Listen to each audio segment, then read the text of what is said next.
Audio Jungle.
Je reçois de toi la vie, Seigneur.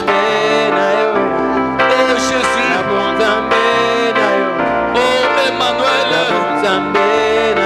Bozambe na yo. Mimonisa na pokwa lelo Yahweh. Oh Yahweh. Bozambe na yo kolo.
My God, mon Dieu.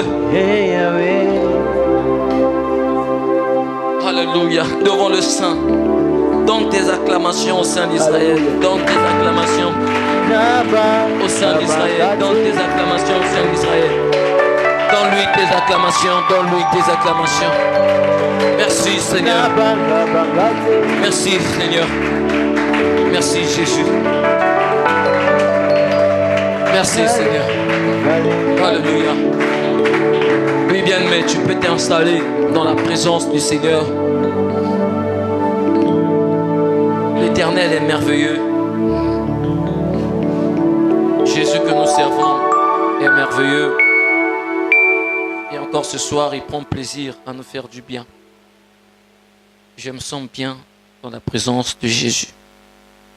Je ne sais pas comment tu te sens, mais j'aimerais te dire, il n'y a pas mieux que dans la présence de Dieu. Alléluia. Qui découvre le secret de la présence de Dieu éternellement dans sa vie connaîtra une vie de gloire. Alléluia. Succès, succès, succès. Et il ne sera découragé en aucun cas. Parce que il est constamment en présence de Dieu. Depuis ce matin et cet après-midi, le Seigneur me parlait beaucoup. Il me donnait beaucoup de révélations. Pendant que je lisais l'apôtre Paul, qui parlait d'un homme qui a été ravi jusqu'au 3e ciel, c'est comme ça que, dans mon sommeil, j'ai vu le Seigneur m'ouvrir le ciel. J'ai vu le Seigneur m'emmener très loin, plus haut. J'ai contemplé l'œuvre de la présence de Dieu et j'ai compris ce que le Seigneur veut pour nous. Dieu aime lorsque nous sommes plus près de lui, pas sur la terre, mais dans le ciel. Alléluia. La relation avec Dieu doit être céleste. Rentre. Lorsque je me suis vu dans ces nuages, dépasser les nuages, entrer dans les cieux, aller en profondeur, je me suis posé la question, Seigneur, où m'emmènes-tu? Je me suis précipité à me réveiller. Je me suis précipité à me réveiller. Je me suis précipité à me réveiller parce que là où je partais, c'est pas comme un avion. Pas comme un avion. Je vous partage, j'ai bien aimé cette vision dans mon songe pour que vous compreniez que Dieu que nous servons a besoin de nous dans sa présence. Je montais, je partais dans la glorieuse présence de Dieu. Je dépassais, je ne faisais que dépasser les nuages. Je ne faisais que dépasser les nuages. Je ne faisais que dépasser les nuages. Et j'ai eu peur. J'ai dit, Seigneur, où m'emmènes-tu? Je me suis précipité à me réveiller dans mon sommeil. Tout d'un coup, je me suis réveillé. J'ai commencé à méditer à nouveau la parole. Mais j'ai compris que le Seigneur veut nous emmener à une dimension. Le Seigneur veut nous conduire quelque part. Cher bien-aimé dans le Seigneur, désire chaque jour que Dieu t'emmène quelque part. Dans ta marche, ta vie avec lui. Désire qu'il t'emmène quelque part. Tant que tu n'as pas ce désir, tant que ce désir ne s'installe pas en toi que Dieu t'emmène quelque part, il te sera difficile de recevoir les bénédictions de Dieu. Je vous apprends que Dieu nous a bénis dans les lieux célestes. Il a dit, je vous ai bénis de toutes sortes de bénédictions dans les lieux célestes. Dans les lieux célestes, toutes sortes de bénédictions dans les lieux célestes. Vous voulez régner sur la terre et manifester les bénédictions de Dieu, il vous faut faire un long voyage. Aller récupérer les bénédictions de Dieu qui sont célestes et venir manifester ces bénédictions ici sur la terre. Alors, bien-aimés, ce soir, c'était une parenthèse pour vous dire, essayez d'ouvrir un chemin, une porte qui va vous sortir de l'expérience, mais qui va vous conduire dans la dimension de l'esprit. Voilà. Alléluia. Que le Seigneur soit béni. Ce soir, je vous partage un thème qui s'intitule « Pourquoi moi ?» 30 minutes me suffit pour vous partager cette pensée. pourquoi moi? Moi, vous savez que par définition, c'est un pronom personnel. Donc, tu peux remplacer moi par ton nom. Donc, en d'autres termes, on peut dire pourquoi Kania, pourquoi Joseph, pourquoi Michel, pourquoi Darius, pourquoi Aaron, pourquoi Léa. Alléluia. Le thème s'intitule pourquoi moi? Et je me suis posé 4 questions que le plus souvent les gens se posent eux aussi à travers ce thème. Pourquoi moi? La première question est la suivante. Pourquoi cela m'arrive-t-il? Il y a des situations qui nous arrivent, on se pose cette question, mais pourquoi cette situation n'arrive qu'à moi? La deuxième question on se pose, c'est pourquoi tant d'échecs? Malgré mes efforts, tout ce que je fais, pourquoi tant d'échecs? La troisième, on dit, pourquoi suis-je toujours instable? Il y a des gens qui ont le désir de se stabiliser, d'être bien dans la vie, mais après, ils sont toujours instables. Et constamment, ils se posent cette question, pourquoi suis-je toujours instable? Ma vie spirituelle, ma vie de prière, ma vie de méditation de la parole, ma vie de consécration, je suis toujours instable. Pourquoi? Et tu te dis, pourquoi cela n'arrive qu'à moi? Les autres avancent, les autres évoluent, pourquoi cela m'arrive? 4. Pourquoi je commence toujours bien et je termine toujours mal? Ce sont des questions que tu te poses. Tu commences toujours bien, des très bons contrats, des très bons marchés, mais après, ça finit toujours mal. Nous allons faire une lecture. Jean, le chapitre 5, à partir du 1er verset. On va étudier la vie d'un homme. Certainement qu'il se posait aussi ces questions. Et on va lire. Jean 5, 1, à partir du 1er verset. Nous en aurons la parole. Il est écrit. Après cela, il y eut une fête des Juifs et Jésus monta à Jérusalem. Or, à Jérusalem, près de la porte des brebis, il y a une piscine qui s'appelle en hébreu Bethesda et qui a 5 portiques. Sous ces portiques étaient couchés en grand nombre des malades, des aveugles, des boiteux, des paralytiques, qui attendaient le mouvement de l'eau. Car un ange descendait de temps en temps dans la piscine et agitait l'eau. Et celui qui y descendait le premier, après que l'eau avait été agitée, était guéri, quelle que fût sa maladie. Là se trouvait un homme malade depuis 38 ans. Jésus l'ayant vu coucher, et sachant qu'il était malade depuis longtemps, lui dit, « Veux-tu être guéri ?» Le malade lui répondit, « Seigneur, je n'ai personne pour me jeter dans la piscine quand l'eau est agitée. Et pendant que j'y vais, un autre descend avant moi. » Verset 8. « Lève-toi, lui dit Jésus, prends ton lit et marche. » Aussitôt, cet homme fut guéri et prit son lit et marcha. Parole du Seigneur. Alors, bien-aimés, dans cette histoire, j'ai compris quelques points importants que je vais vous partager ce soir. Pourquoi moi? Ce malade pouvait dire pourquoi moi depuis 38 ans? Pourquoi moi en train de souffrir? Pourquoi moi je suis gardé dans cet état de maladie? Il pouvait tenir ce langage, pourquoi lui? Alors pourquoi pas lui? Chaque fois que quelque chose nous arrive, Dieu prépare un enseignement. Dieu a plusieurs manières de nous enseigner. Souvent, nous le déclarons. Lorsque le moment arrive, on oublie que Dieu veut nous enseigner. On est paniqué, on oublie. Qu'est-ce que Dieu veut nous dire à travers ce qui nous arrive? Et le malade de 38 ans, il est en train de souffrir. Bien-aimé, une piscine était agitée par l'ange. Et la première personne qui descendait dans cette piscine était guérie.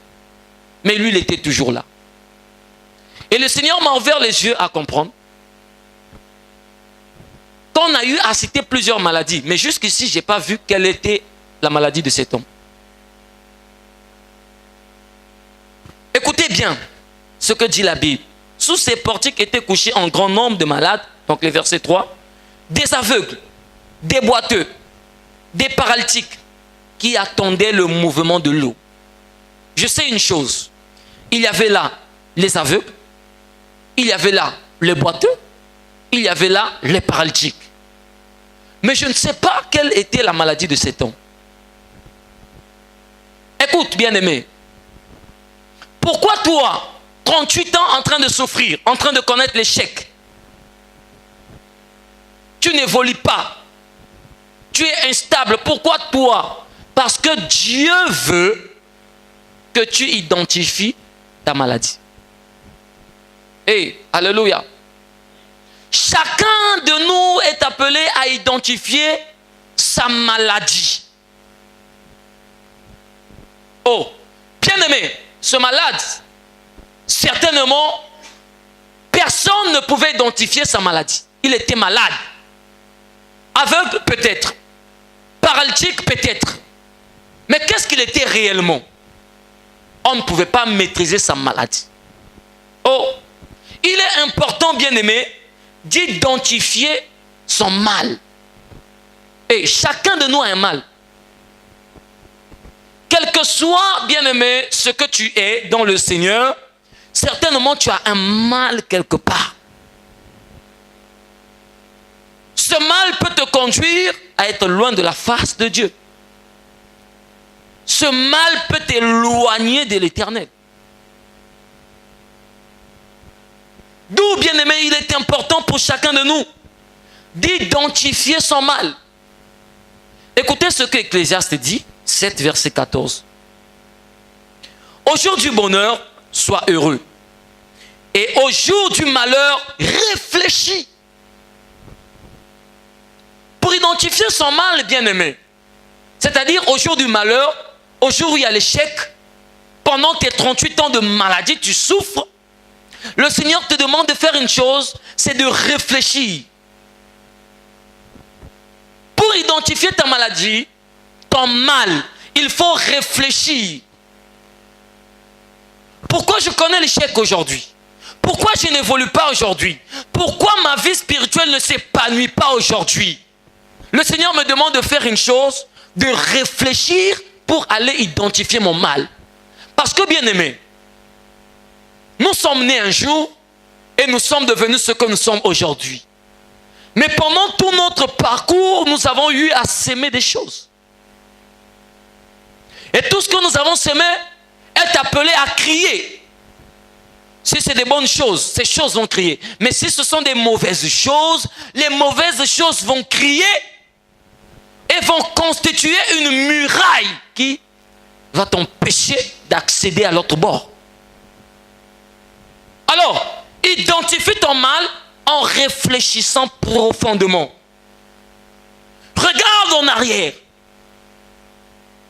La Bible déclare, c'est vrai, ne considérez plus les événements passés. Ne considérez plus les temps passés. Voici toute chose est devenue nouvelle. C'est bien. Mais la nouveauté des choses dont on parle ici, c'est dans la vie que Christ a communiquée.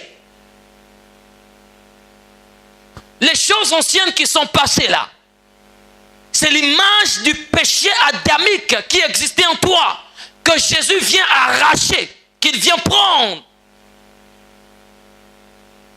Mais ce que tu as fait hier, même quand tu viens dans le Seigneur, Dieu te pardonne d'abord du péché adamique qui pouvait t'emmener à être condamné. Mais le reste des choses, si tu as fait du mal, tu as causé du tort aux hommes, il faut que tu répares. Regarde en arrière. Réfléchis à qui tu as fait du mal. Pourquoi aujourd'hui tu as des problèmes de célibat, tu as des problèmes de conception, tu as des problèmes de travail, réfléchis, bien-aimé dans le Seigneur. Il a dit, au jour du malheur, assieds-toi mon bien-aimé, prends le temps de réfléchir. Aujourd'hui, même échec, demain, même échec. Mais qu'est-ce qui m'arrive? Je dois réfléchir. Si tu ne réfléchis pas, bien-aimé, tu continueras à dire pourquoi moi, pourquoi moi. Mais le Seigneur te dit réfléchis. J'aime ce verset dans Psaume, le verset 25, à partir du verset 4. Psaume 25 à partir du verset 4. Éternel, fais-moi connaître tes voies. Enseigne-moi tes sentiers. Conduis-moi dans la vérité. Instruis-moi, car tu es le Dieu de mon salut. Tu es toujours mon espérance. Verset 6. Éternel, souviens-toi de ta miséricorde et de ta bonté, car elles sont éternelles. Verset 7. Ne te souviens pas des fautes de ma jeunesse, ni de mes transgressions. Mais pourquoi il s'arrête là et dit à l'Éternel de ne pas se souvenir des fautes de sa jeunesse, ni de ses transgressions? Il a eu un souvenir sur ce qu'il a fait dans la jeunesse. Il a eu ce souvenir est revenu vers lui pour le condamner. Oh mon bien-aimé, le souvenir de tout ce qui est déjà passé reviendra pour vouloir te condamner. Vous savez, tu prieras mal si tu es condamné par ton passé. Tu élèveras mal Dieu si ton passé continue à parler dans ton esprit. Tu ne pourras jamais élever Dieu. Tu ne pourras jamais adorer Dieu parce que ton passé prendra place dans ton cœur avec une grosse voix pour t'intimider. Hier, tu as péché. Hier, tu as mal agi. Hier, tu as fait ceci ou cela. Et bien aimé, aujourd'hui, tu n'auras rien à dire à Dieu parce que ton hier est en train de dominer sur ton aujourd'hui. Réfléchis, bien aimé. Il faut que ce passé soit effacé. Si le passé a encore un mot dans ta vie, le passé deviendra un cauchemar pour toi et pour ta destinée. Alléluia. Il dit oublie le passé, oublie les fautes de ma jeunesse. Combien d'avortements tu as fait dans ta jeunesse? Tu es venu dans le Seigneur. Dieu t'a pardonné, mais as-tu eu le temps toi-même de dire à l'Éternel, j'ai mal agi, j'ai mal fait. Seigneur, hier, j'avais mal agi. Pardonne-moi aujourd'hui. Tu as causé du tort à combien de personnes? Et tu te dis, pourquoi cela m'arrive? Ça peut être la source de ton problème. Dis à l'Éternel d'effacer et demande sincèrement pardon à ton Dieu. Alléluia. Il est miséricordieux, il est bon. Si tu n'arrives pas à identifier ton mal, ça veut dire que tu es orgueilleux. Orgueilleux. Beaucoup d'entre nous refusent d'identifier leur mal.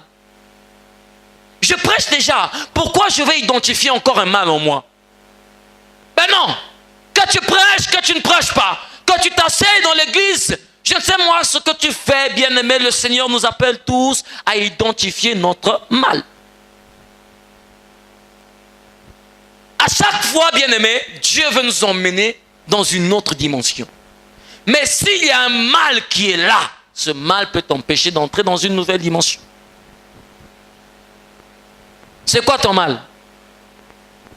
Malgré que tu sers le Seigneur, tu n'arrives pas à te détacher de la vie du sexe. Malgré que tu sers le Seigneur, tu n'arrives pas à te détacher de la fornication. Tu n'arrives pas à te détacher de la masturbation. Malgré que tu sers Dieu, tu n'arrives pas bien aimé à quitter le monde et ses désirs. C'est ça ton mal. Et si c'est ça ton mal, bien aimé, détache-toi vite. Vite. Sinon tu diras, Seigneur, pourquoi cela m'arrive toujours? Je prie. Je te sers, mais pourquoi cela m'arrive toujours? Le Seigneur te dira simplement, détache-toi de ce mal. Alléluia. Prends le temps d'identifier ton mal, réfléchis. Si possible, écris ton mal. Écris ton mal. Écris. Tout ce que tu remarques qui est mauvais en toi, c'est ça ce mal. Écris-le. Prophétiquement, tu te lèves un bon matin, tu allumes un grand feu, tu jettes, bien aimé, tout ce que tu écris dans ce feu pour dire, ce mal ne doit plus jamais revenir. Je refuse de repartir dans la vie de débauche. Je refuse de repartir après ce que j'ai vomi. Alléluia. Il faut que tu le confesses ainsi, bien aimé dans le Seigneur. Ça t'aidera, ça te fera beaucoup de bien. Alléluia. Confesse-le, prophétiquement, brûle. Éloigne ça de ta vie. Vous savez, il est très difficile de remarquer le mal en soi. Si tu ne te mires pas, bien aimé, devant la parole, tu ne pourras pas remarquer ça. La Bible déclare que la parole de Dieu est un miroir. Alléluia. Constamment, j'ai l'habitude de dire à Dieu, Seigneur, révèle-moi mes défauts, révèle-moi les mauvaises choses que les gens ne peuvent pas me dire à cause de mon influence sur eux. Révèle-les-moi pour que j'améliore. Alléluia. J'aime le tabernacle parce que cette piscine bien-aimée qui était à l'intérieur, cette bassine, je veux dire, qui était à l'intérieur, avec de l'eau, le sacrificateur rentrait lui-même. Il voyait à l'intérieur de cette bassine son image et il voyait les impuretés qu'il avait. Il les lavait parce qu'il était devant le miroir. Va devant le miroir. Remarque, bien aimé, le bouton qui est en train de sortir. Casse-le. La parole est un miroir. Écris tes défauts. Prends l'engagement de ne plus revenir sur ces choses. Et le pourquoi toi va changer. Alléluia. Alors Dieu continue à te dire. Pourquoi tu dis toujours pourquoi moi? Il te dit parce qu'il veut t'enseigner. La première des choses qu'il voulait t'enseigner, c'est ça. Identifie ton mal. La maladie qui est en train de te nuire. Or, ce malade, on n'a pas identifié sa maladie. Est-ce qu'il est paralytique? Est-ce qu'il est aveugle? Est-ce qu'il est boiteux? Tout ce que je sais, il est malade. On n'a pas parlé de sa maladie. Or, dans la Bible, vous allez voir, on a dit aux aveugles, allez, recouvre la vue. Paralytique, lève-toi. Mais lui, on n'a rien dit. Tout ce que je sais, bien aimé, il était malade. Quelqu'un va me dire, mais pasteur, mais comment? Mais oui. Quand Jésus l'a dit, prends ton lit et marche, Jésus n'a rien dit. Seulement prends ton lit et marche. Un aveugle peut venir là avec son lit parce qu'il ne voit pas. Un paralytique peut être là aussi avec son lit abandonné parce qu'il ne marche pas. Un boiteux peut aussi être là avec ton lit parce qu'il ne marche pas. Il est là. Donc, bien aimé, on ne connaît pas la maladie de cet homme. Identifie ton mal et tu verras la solution venir vers toi. Alléluia. Deuxièmement, bien aimé, j'ai discerné aussi que ce malade, il disait pourquoi moi, alors que Dieu voulait l'enseigner une chose. La deuxième des choses que Dieu voulait l'enseigner est la suivante. Ce paralytique avait un problème d'incompréhension. Quelqu'un dit avec moi problème d'incompréhension. Il y a encore problème d'incompréhension. C'est l'un des problèmes qui tue l'Église, qui tue les hommes de Dieu, les serviteurs de Dieu, qui tue le peuple de Dieu aujourd'hui. Le problème d'incompréhension.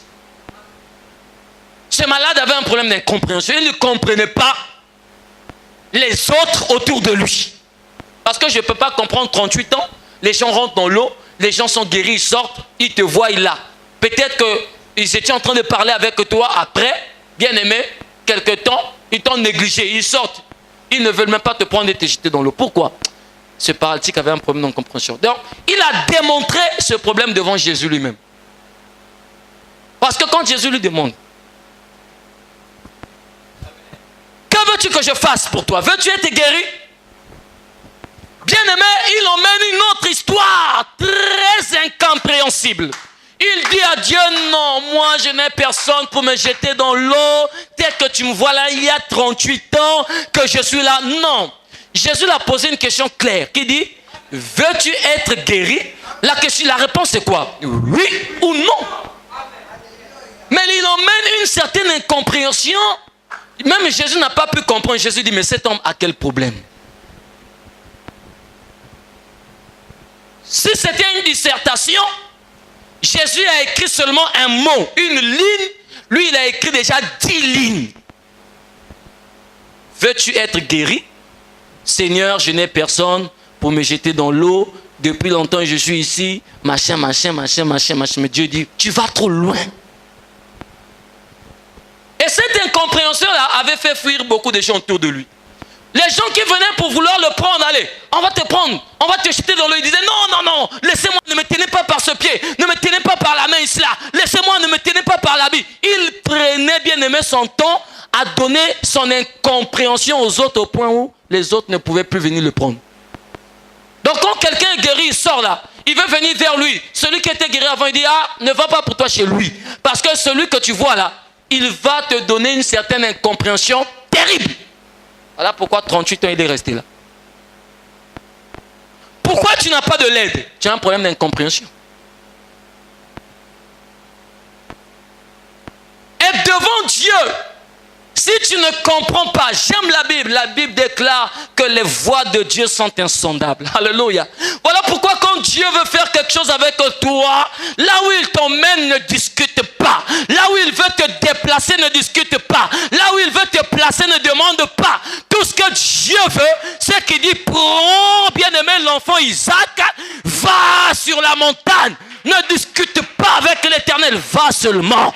Si tu commences à prendre de l'incompréhension, bien-aimé, rien ne se fera dans ta vie. La marche chrétienne, c'est une marche de foi. On ne cherche pas à trop comprendre. On cherche seulement à obéir. La Bible déclare que l'obéissance vaut mieux que les sacrifices.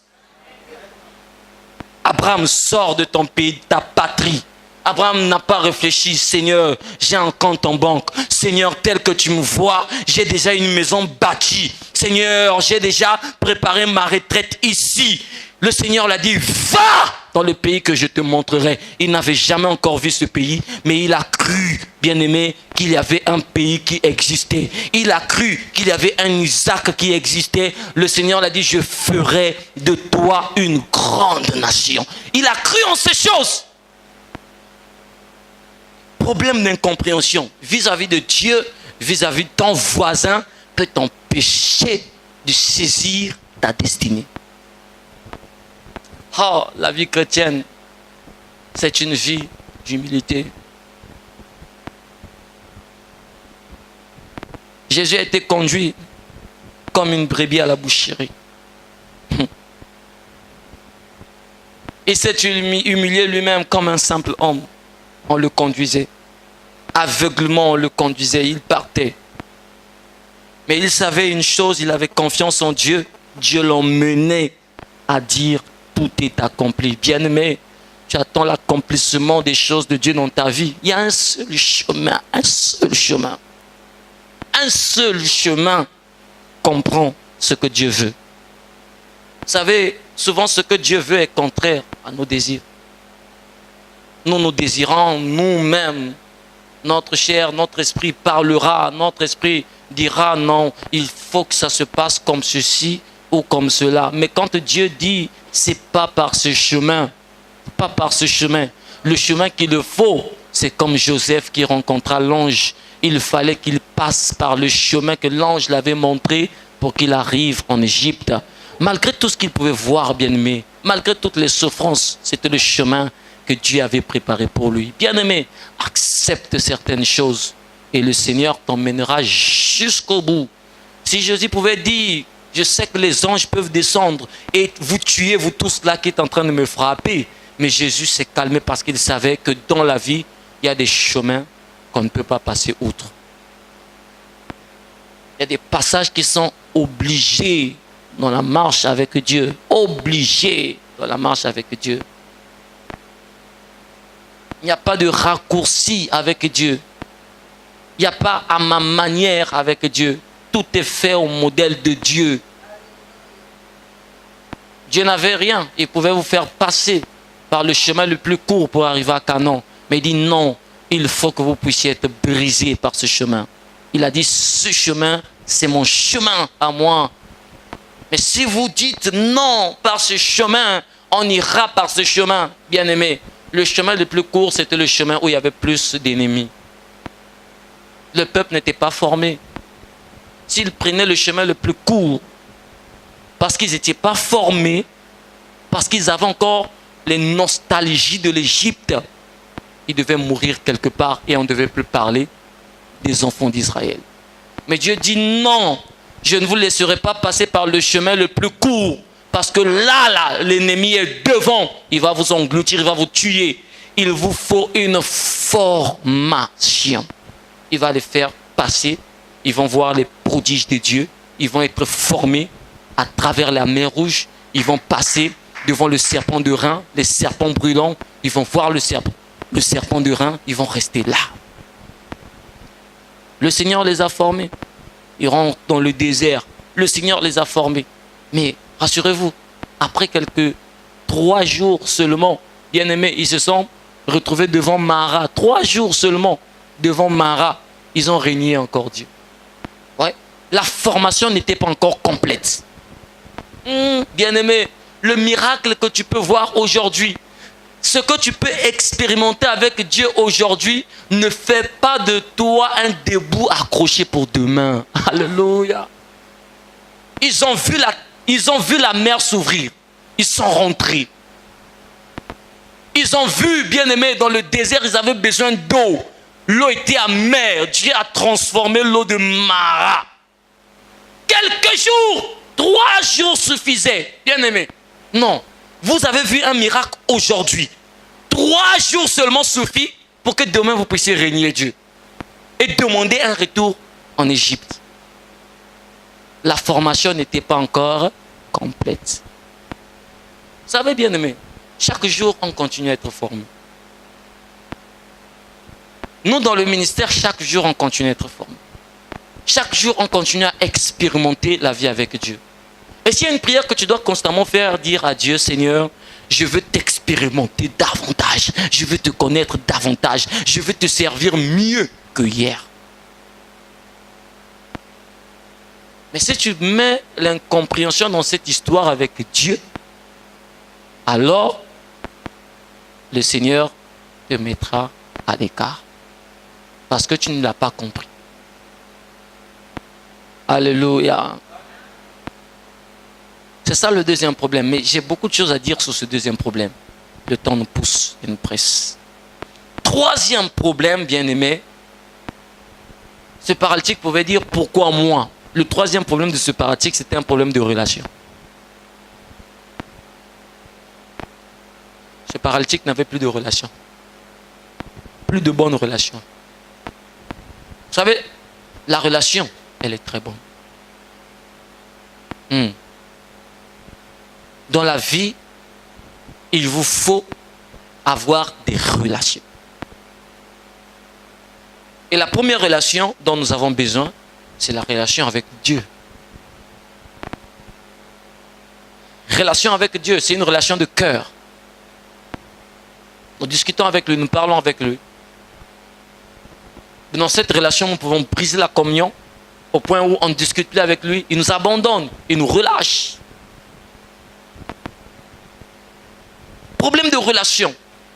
Tu dis pourquoi toi? Mais en fait, bien aimé, tu n'as pas de secours, on ne te soutient pas, on ne t'aide pas. Mais pourquoi? Parce que tu n'as plus de relation. Si plus personne ne venait prendre ce paralytique pour l'emmener, c'est lui-même qui a dit, Seigneur, je n'ai personne pour me jeter dans l'eau. Si vous examinez, ce paralytique n'avait pas une famille. Est-ce que ce paralytique était Melchisédek? Ce paralytique avait bien des parents. Et même si tous ses parents étaient morts, non, jamais. Comment?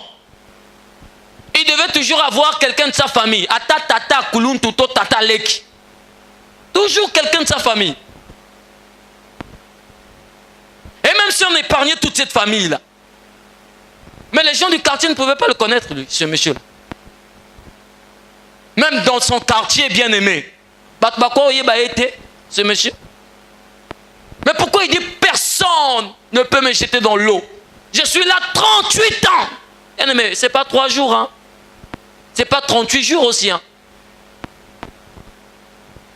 Il dit personne ne peut me jeter dans l'eau. Personne. Je n'ai personne pour me jeter dans l'eau. Même pas un petit frère. Neveu. Personne. Et quand Jésus écoute ça, Jésus dit quoi? Tu n'as personne toi. Personne. Mais tu es venu au monde comment? Bien-aimé, problème de relation. Le gars là, il avait gâté déjà toutes ses relations. Encore 38 années, il a eu le temps de bien gaspiller ses relations. Il y a des gens qui blaguent avec le pouvoir de la relation, qui détruisent des relations.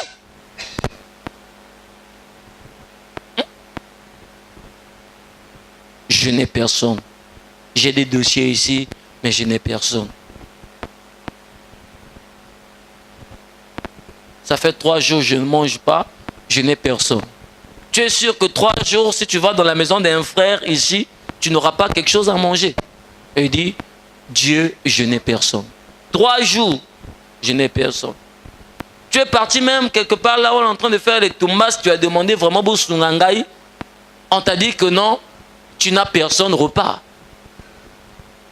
Mais le problème, c'est toi. Tu as tout gâté. Tu as détruit toutes les relations. Et tu es resté seul. Même les anges ne peuvent rien pour toi. L'eau peut être agitée, tu ne rentreras pas là. Parce que tu as gâté les relations. Audio Jungle.